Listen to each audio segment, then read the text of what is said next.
नहीं नहीं वो माउंट राशमोर साउथ साउथ बोलता ये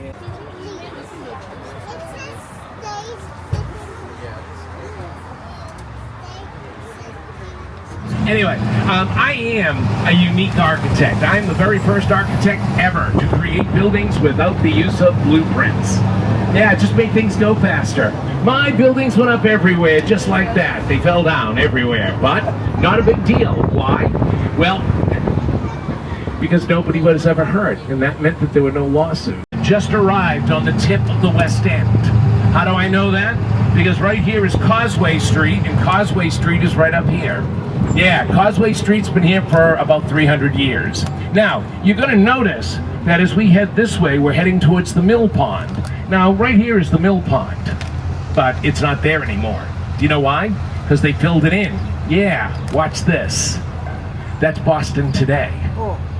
All that light green area, all made land. Boston is 75% made land, and they have been making land in Boston since the 1600s. Yeah, I know, crazy. And a lot of people say, well, why did you make land? Well, because the population kept growing. And you're going to say, well, why didn't you just move out this way?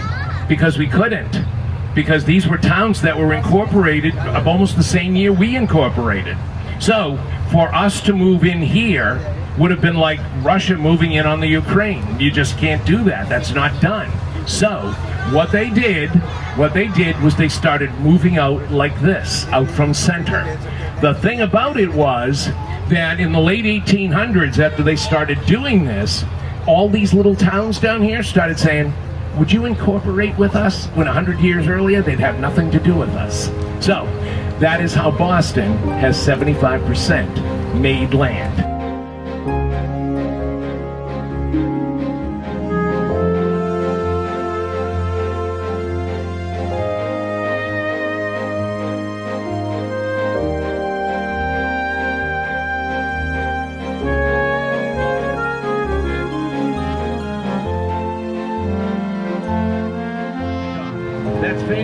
Quincy Market is in the background, and coming up just ahead of us at the top of this hill, this is where the Boston Massacre occurred on March 5th, 1770. Yeah. When the massacre occurred, when we get up here, if you take a look down the street, you're going to see that first intersection. That's where the waterfront was on that night. But right here, this is where Crispus Attucks, James Caldwell, Samuel Maverick, Samuel Gray, and Patrick Carr gave their lives for the American Revolution. To your left, the Massachusetts State House, the second one. Yeah, this is the oldest public brick building in Boston. As much history as there is in that building that you're not going to hear, I like this better. Look at the first floor of this building. It goes like this. Yeah, it's 9.5 feet wider at the bottom than it is at the top. Do you know why? So it doesn't tip over. I'm serious. That has no foundation. All right, you're going to see the gold tea kettle. That gold tea kettle, that is a pictograph. If you came here to Boston when it was an international seaport back in the 16, 17, 1800s, but you didn't speak the language, nor could you read it, you would look for pictographs. And they would tell you what was sold in a particular establishment. Like right here, where you see the tea kettle. Yep. You know what they sold here? Genies. No. Anyway, bet you didn't expect that, did you? This tea kettle has been here since 1873. And it used to be way over there, where that advertisement is on the sidewalk. That was the Oriental Tea Company. Right there, the last Dunkin' Donuts that you will see until we get to here. This building right here, this was the Boston Museum and Theater in the 1800s, and they put on all sorts of Shakespearean plays there in the 1860s. The main actor in all those Shakespearean plays, John Wilkes Booth, the assassin of Abraham Lincoln. Yeah, so a little crazy there. Now, right here, this is the King's Chapel Burying Ground, the oldest burying ground in Boston. And right next door is the King's Chapel itself. The largest bell ever cast by Paul Revere is up in the belfry. On your left, you're going to see the oldest continuously operated hotel in the nation. This is the Omni Parker House. This is where John Wilkes Booth stayed when he was starring in all of those plays. But the pastry resistance is up here on your right. This right here, Granary Burying Ground. The who's who of the American Revolution. Sam Adams buried right there where the flags are. Robert Treat Paine along the wall where the wreath is. Way over there, that is where John Hancock is buried. 3 signers of the Declaration of Independence. In the center, the obelisk with the name Franklin on it. Benjamin Franklin. Yeah, buried right there in Philadelphia. Oh, sorry, but his parents are buried right there. Paul Revere's buried in there too. Yep. And James Otis, the man who coined the phrase taxation without representation is tyranny. This is the Park Street Church. This was the tallest building in the United States for 18 years. What was here before the Park Street Church? The granary. That's how it got its name. Yeah, Granary Burying Ground. Now, a weird little thing that you may not know, so I'm gonna fill you in on it. Paul Revere is buried with his second of 2 wives, okay? Each of his wives bore him 8 children apiece. Weird. Yeah. No. Are you going, oh my God? No. We're talking about 2 women giving birth to 8 children, not 1 woman giving birth.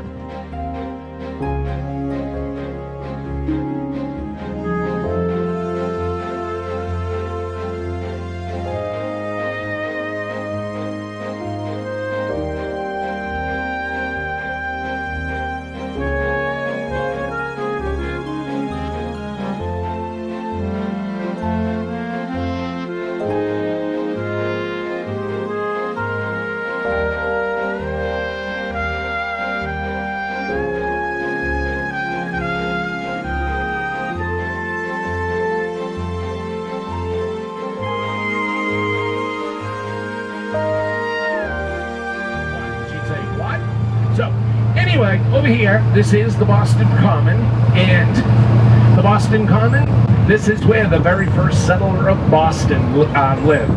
That was the Reverend William Blackston. Blackston lived here for 5 years, 1625 to 1630.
So, right now, we are coming up Beacon Street, heading into the Back Bay. To your right, this is the flat of the hill. Beacon Hill is behind us, the flat of the hill here, and Cheers is right here. There it is, where everybody knows your name. Unless they've never met you before. So, anyway, we're heading into the Back Bay of Boston. All right, there it is. The Back Bay. Why do they call this the Back Bay? Because this used to be the bay and back of Boston. Why do they still call it the Back Bay? Because we don't like change. All right. So here we go. You ready for the weirdest story you've ever heard about an American city? Ever? Right here, the Back Bay. From here to Fenway Park, this was all the Charles River. And over a 40-year period from 1858 to 1898, they filled this in. Why did they fill this in? Because rich people were moving out of Boston. Why? Because poor people were encroaching on their neighborhoods. And they didn't like that, so they left. City fathers didn't like that. They wanted the rich people staying here, paying taxes. So they made a deal with the wealthy. They said, if you stay here, we'll build you a neighborhood. And they did. All right, pause. To your left, you're going to see George Washington. Here he is, right there, riding his steed. There he is. All right. You see that statue? That statue is 38 feet tall from base to the top of his head. You ready?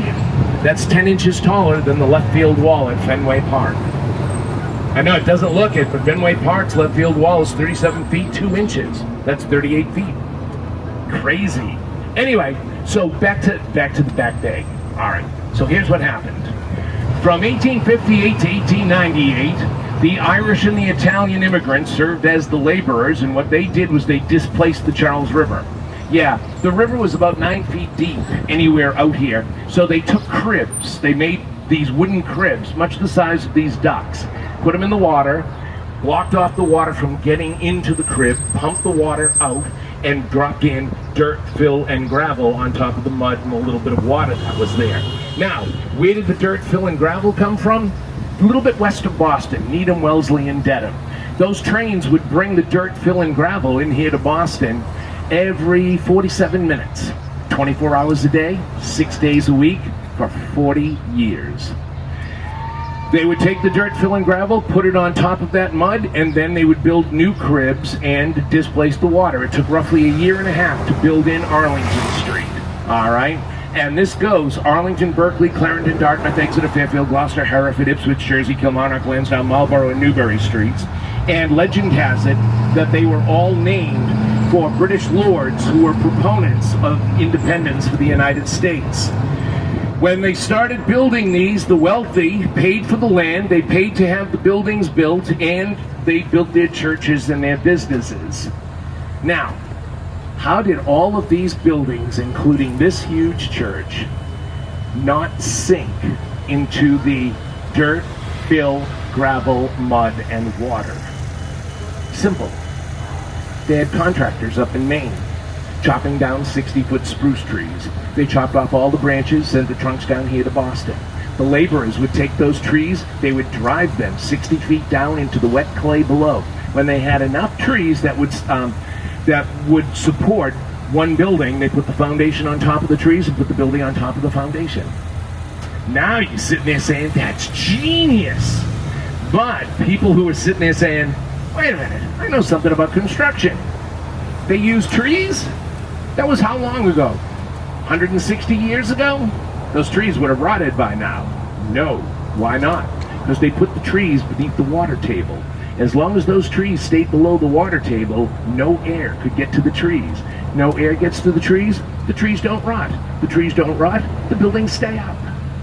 Just like Venice, just like Amsterdam, the two cities they studied before they built the Back Bay. How many trees are there did they put in between Arlington Street and Fenway Park? 1.5 million. Yep. 999 spruce trees hold up that church. Yeah, the Western Hemisphere. Who planted them? John Hancock. This was his land. To your left, Mary Dyer. Depicted as the very first woman learning how to text. No, I'm just kidding. She was way more important than that. She's the reason why we've got freedom of religion in our Constitution. She was a Quaker. She wanted to practice her Quaker faith. The Puritans didn't let her. Why not? Well, because they didn't agree with it. And so what they did was they kicked her out of town 3 times. She kept coming back. Finally, they said, Mary, if you come back again, you'll be hanged. She came back. To your right, 122 Bowdoin Street, 3rd floor, the residence of John F. Kennedy. President Kennedy lived there from 1945 to 1963. When he was discharged from the Navy in 1945 after World War II, he decided to run for Congress. So, he chose to run from this district. So you gotta live in your district, so that's why he lived there. And he lived there until his assassination. And I know where you're going. You're gonna say, he was living in the White House for the last couple of years. No, no, no. He was an occupant of the White House. He was a resident there, all right? So, as we come on down here, to your left, this area right here is the north slope of Beacon Hill. This, right here, during the 1800s, the largest community of freed African Americans lived here. Yeah, living here, Frederick Douglass. Frederick Douglass, Harriet Beecher Stowe. She rode Uncle Tom's Cabin. William Lloyd Garrison, like almost the father of abolition, because he gave the first speech on abolition at the Park Street Church on the 4th of July, 1829. All right? And my favorite of all, my personal favorite, I'm not saying it's everybody's favorite, of all of the escaped enslaved people, Lewis Hayden. Why? Because Lewis Hayden, like I say, was an escaped enslaved man from Kentucky. And he came here to Boston, and he got married, and he bought a house over here.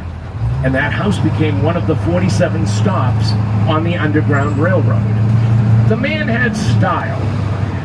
Whenever he had escaped enslaved people hiding in his basement, day or night, if there was ever a knock at the door, he would always open the door holding a lighted candle in his hand. Why? Well, if there was a sheriff or a bounty hunter at the door who wanted to get at the enslaved people he had hiding in the basement, what was he going to do with the candle? Burn them? Drip hot wax on them? He had style. He would take that lighted candle, and on either side of the door there was a keg of gunpowder, and he would just go like that, and they'd be gone. Yeah, his house is still standing. That didn't make any difference that he meant to blow the house up if need be. So, there you go.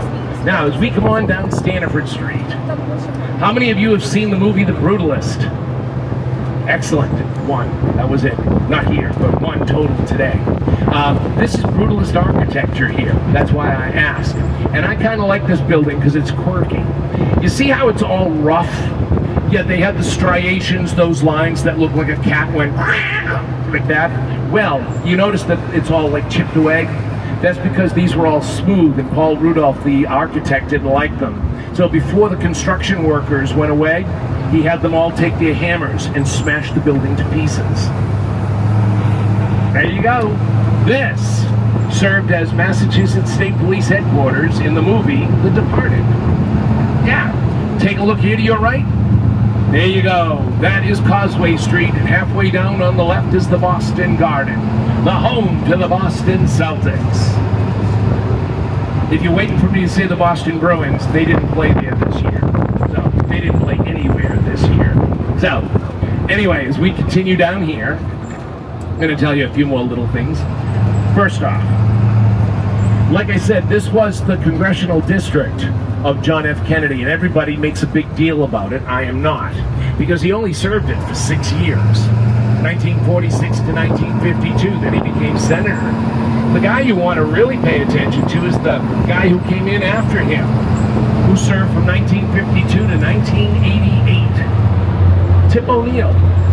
Yeah, weirdly enough, this is the only congressional district in the nation where back-to-back congressmen serving the same district rose to the 2 highest levels, the 2 highest offices in the United States. Speaker of the House, President of the United States. Never happened anywhere else. Now, as we make the turn here, you're going to see the Charles River.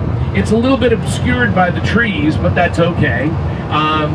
this is the river. We're going to go into it, and I know you're looking at it, and you probably been seeing this and aren't very impressed by the width of it, saying, oh, you know what, we got creeks that were bigger than this at home. Wait until we're done. All right? So, let me check. Oh, good. So, usually we've gotten to this point today, and we got bridged. That meant that the bridge went up. The worst days to take these tours, July 4th, July 5th. Why? Because all of the boats are going up the river for the concert, and then the next day they're all coming down the river. And this bridge is going up and down like to beat the band. Sit here for a little bit. Why? Because we have a duck coming out of the water. And the ducks coming out of the water, they have the right of way. All right? The reason being is because we can see them and they can't necessarily see us. So, you ready? Now, when we go in the water, we're going to ask that all of you please keep your hands, legs, body parts inside the duck. Cameras, selfie sticks, please stay inside the duck. And please, don't be that guy who's got to say, I wonder what the Charles River feels like. Okay? The reason I say that is because it feels like water. Okay? And if you felt water, you know what that feels like. But it feels like cold water. So if you know what cold water feels like, you're fine. The other thing is, it will not imbue you with superpowers, so there's no reason to touch it. All right? Just let it flow by. All righty. Here we go. Are you ready? We are going to release the Quacken. Here we go. Rose 1 4 taxi. Cape Cod. Jenga! Okay, you need to sit down while we're going down the ramp. Okay, so you can keep that there, that's fine. We just don't want you to get hurt. Alrighty, everybody get ready. Here we go. Jenga!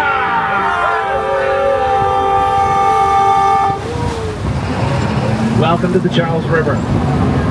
By the way, if you want to know what the Charles River feels like, touch my arm. The front window's open. So, here you go. What you've been waiting for. How many of you have seen the movie Free Guy with Ryan Reynolds? Nobody? Great. Oh, you have? Great. See that yellow bridge over there? That features prominently 30 minutes into that film. So, here you go. We are now going, you really have to stay, yeah, you have to stay seated, okay? I can't hear you. Oh, yeah, I'm looking for, can I get about two seats over here? Is that possible? Okay, just because you can feel we're listening a little bit, so if anyone can just I think we need one more. One more. Yeah, I really can't hear what you're saying, so that would be all right, yeah. Yep, stop there. Okay. Maybe. What? Hold on. If you are a group that has children, swap with someone that is two adults. So I need two children. Adults to this side.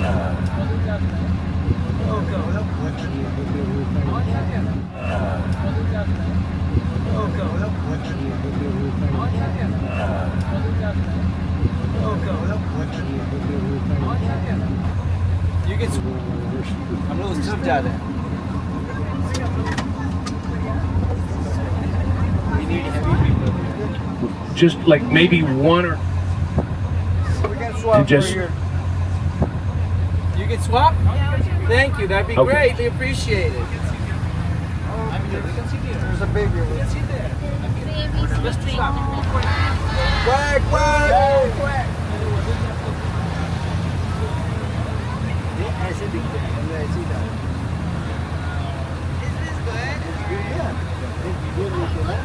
But you have to be seated. Everybody's got to be seated. Is that better? Say how we are here. Right where they are.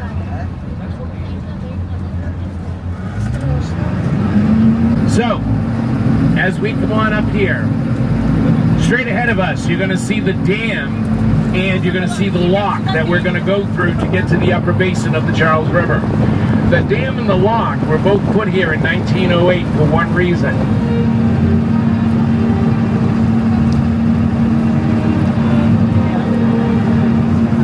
What was that? The back bay. What? Yeah, the back bay. What disaster could have happened there? As I told you, the trees, well, the water table was fluctuating, and that was exposing the trees to, to air, which was going to make them all rot. They had to stay under the water table. Well, why couldn't they? Well, because this was an estuary. That means that the tide would come in to a river that flowed into the salt water. When the tide came in, the water table went up, but when the tide went out, the water table would drop precipitously, to the point that they had to put this dam and the lock in. Over here on your left, you're going to see one of the 100-foot steel doors that's recessed into the wall. Up above it is the steam generator that's housed up there that would give the power to open and close the steel door. We've got a second one coming up on our left with a steam generator building above it. All right? So, what was happening was the tide came in, and the tide was fine coming in because it kept the trees under the water. The tide going out was the problem because it would suck all the water out into Boston Harbor. And this level of this water would drop so much, you could walk across it on the bottom because you could go out clamming on it. All right.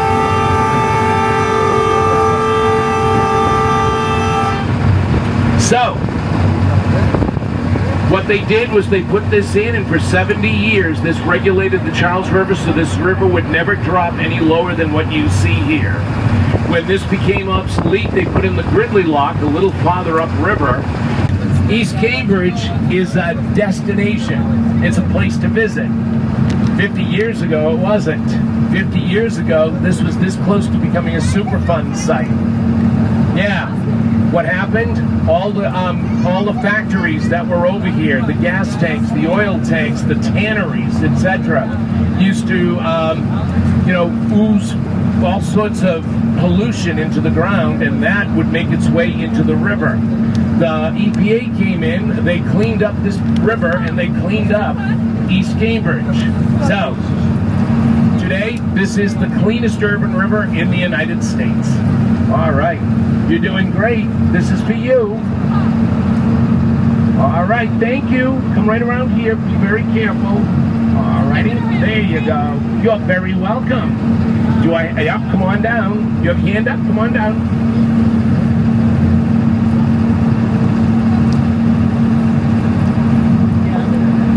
That is East Cambridge. What about the other side? That's Boston. What you're seeing to your left is Massachusetts General Hospital. Massachusetts General Hospital, the #1 research hospital in the world. The tan building that you see over there, that is Massachusetts Eye and Ear Infirmary.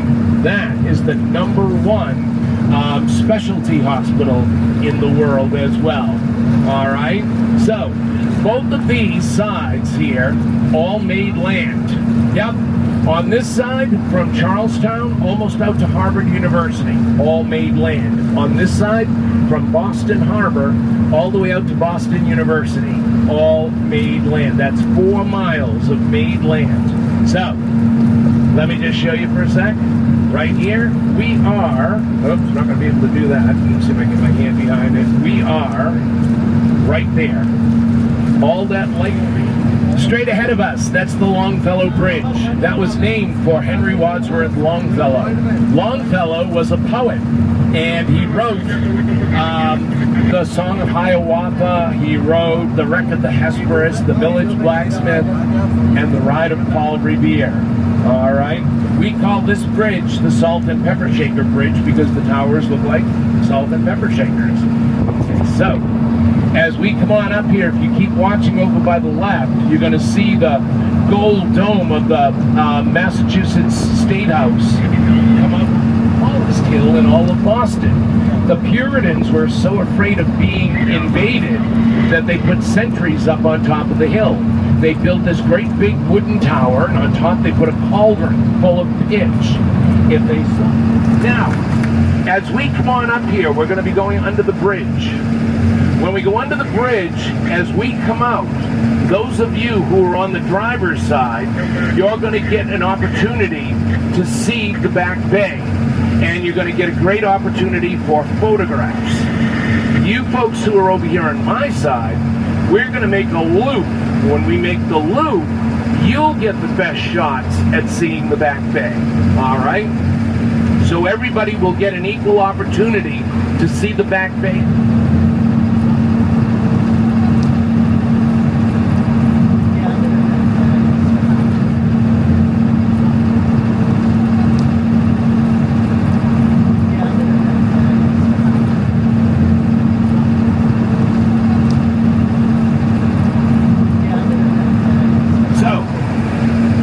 As we come out here, like I say, on your left, the back bay.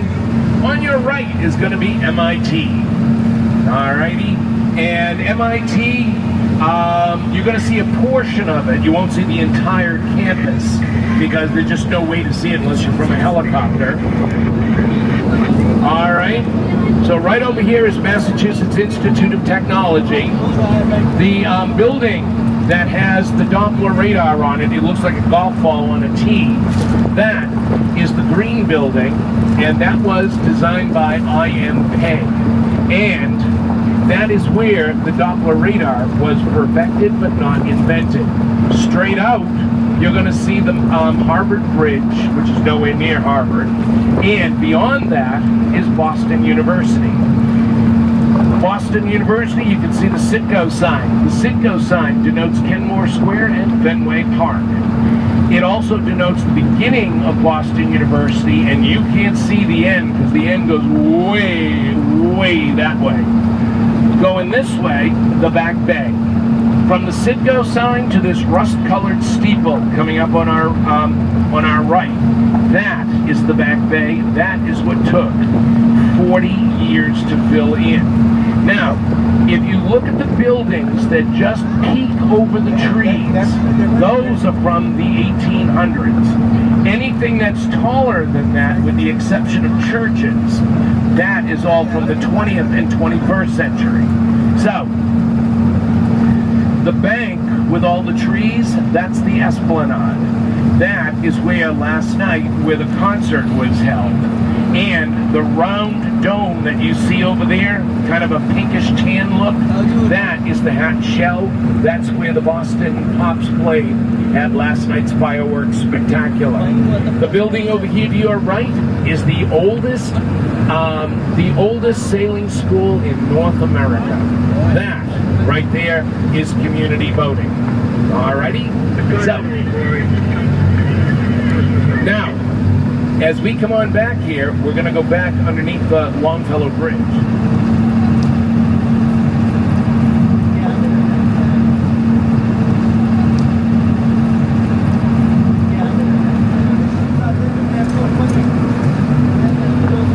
All right. Now, as we make our way down here, everybody has heard the story of Paul Revere, okay? If you've lived here, you've learned it. You probably learned it about second grade. And what you learned was Paul Revere's ride from a poem. And that poem, as well-intentioned as it was, has messed up history in this country regarding that ride and everything that took place that night. You have to wait for one to go down the lock and the other one to come up the lock, and then they will come on up here. You really need to stay seated, okay? Particularly through here. All right, so, anyway, Paul Revere knew everything about the British. He wrote that alarm, the Middlesex alarm, to have 60 other riders out there. Why? Because he felt the British could not catch us all. And And that was important because if people only think that Paul Revere and William Dawes went out that night, well, what's the big deal? If they got caught, so what? Okay? There'd be no alarm. The British would have just marched right out there without any problem whatsoever. But because of Paul Revere's Middlesex alarm, he was able to make sure that the alarm went out to Concord and Lexington. So here's how it went. Paul Revere goes out to Concord and Lexington. The 60 other riders go out. What do they all yell? Nothing. What? Yeah, there's no... The redcoats are coming. The regulars are coming. The lobsterback. None of that. Why? Because that night, 12 of the 60 riders were arrested for simply riding too late at night. If they had been yelling, the British are coming, they would have been shot on sight for treason. So, what did those riders do? They went to all the villages that they needed to, banged on the doors of the leaders of the militias, and then it was up to the leaders of the militias to get everybody out, either by ringing church bells or going next door and getting the farmer from next door or what have you. So those riders went out. When they alerted one militiaman, they went on to the next town, the next town, the next town, to which they were all assigned. And that is what happened that night. What was Paul Revere's job? His job was to get John Hancock and Sam Adams out of harm's way. They were staying in a residence, the Clark House, which was right next to the Lexington Common, where the battle was going to take place. They got them out of the way to Woburn. Paul Revere and William Dawes get arrested. William Dawes escapes, but Paul Revere is held until later in that night, and finally he escapes. He doesn't get his horse back, but he escapes. He does not come back to Boston for an entire year. And he doesn't come back here because he can't. If he shows his face in Boston, the British will shoot him. So he stays on the land in Cambridge for a year. And then when the British evacuate Boston on March 16, 1776, that's when he makes his way back to Boston. And he lives to the ripe old age of, I believe, 85. There you go. Paul Revere's rock. All right?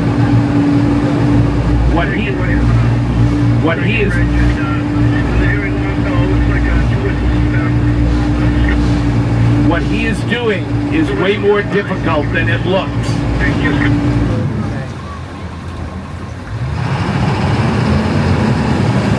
How's that, huh? There you go. How about a nice hand for our captain?